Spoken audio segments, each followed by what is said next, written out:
ان بولي روتيب اون صوص بزاف بنينه وحشو سبيسيال غادي توجدوه في خطوات بساط. اساس الحشو غادي يكون بالفيرميسال من غاريدو، وهكذا باش نبدلو شويه من الرز. نحمص نص كاس فيرميسال حتى يتحمر مليح، نحيه ونحط شويه زيت ونقلي البصل.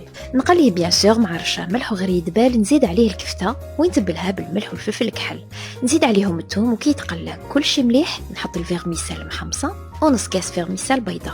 نمرق بزوج كيسان ما ونقص الغاز تحكم 7 دقائق، وكي تبرد نزيد لها كمشة جوز ونفوت لتتبيله الدجاج واللي غادي نتبلها بزبده وتوابل تلقاهم مكتوبين في لو ديسكريبتيف. نقيت الدجاجه ونشفتها باش نلصق فيها التتبيله وتبلتها من برا الداخل وبين الجلد واللحم. نحشيها بالفيرميسال ونغلقها على بعضها. نحط لها راس توم ورنت، رشه زيت وما نزيد لها ولا نقطه ماء.